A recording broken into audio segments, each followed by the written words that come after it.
আল্লাহর কাছে হাজার শুকরিয়া। আল্লাহ মেহেরবান। এইখানে এতদিন ধরে যারা আপনাদের অত্যাচার করেছে, নির্যাতন করেছে, আওয়ামী লীগের সেই দস্যুরা আজকে পালিয়ে গেছে, তাই না?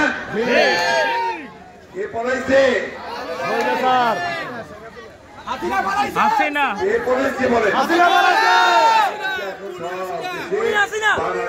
একটাই কথা, যে পলাইছে পলাইছে,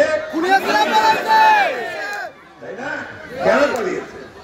দেশের উপর এত অত্যাচার করেছে, এত নির্যাতন করেছে, এত মানুষ মেরেছে, ছেলেদের বাচ্চাদের মেরেছে, যার ফলে আজকে তাকে দেশের মানুষ তাড়িয়ে দিয়েছে, তাই না?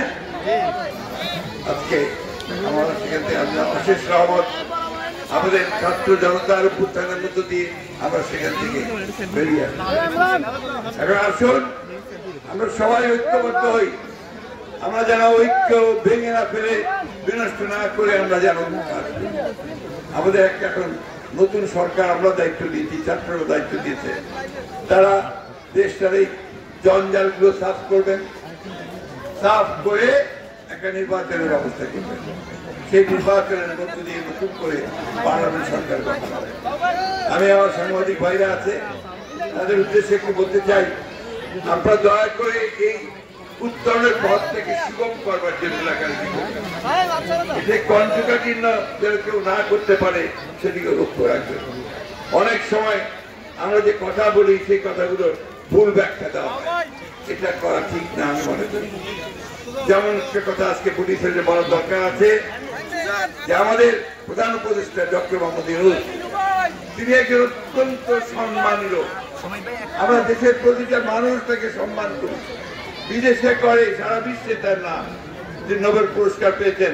নোবেল পুরস্কার পাওয়ার পর তিনি আমাকে, আমি তখন ম্যাডামের সঙ্গে কাজ করি, সামিউদ্দিন পিএস ছিলেন, আমাদের থেকে বললেন তোমরা ফুলের তোড়া নিয়ে তাকে স্বাগত জানিয়ে আসবে।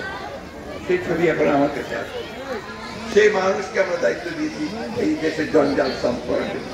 তিনি কাজ শুরু করেছেন, রাতারাতি তো সবকিছু হয়ে যাবে না। এই 15 বছরের যে জঞ্জাল, যে জঞ্জালকে সাফ করতে সময় লাগে, কিন্তু আপনার 3 মাসের মধ্যে কিছুটা পুরোপুরি সম্ভব। অনেক কাজ করেছেন, তাই না? শান্তি শৃঙ্খলা ফিরে এসেছেন তো? আওয়ামী লীগের লোক কি অত্যাচার করতে পারে? পারেছে না? কাজ শুরু হয়েছে, তাই না? এখন ওনাদেরকে একটু সময় দিতে হবে। ওরা কাজ শেষ করে ফেললে নিশ্চয়ই নির্বাচন হবে এবং জনগণের সরকার আসবে।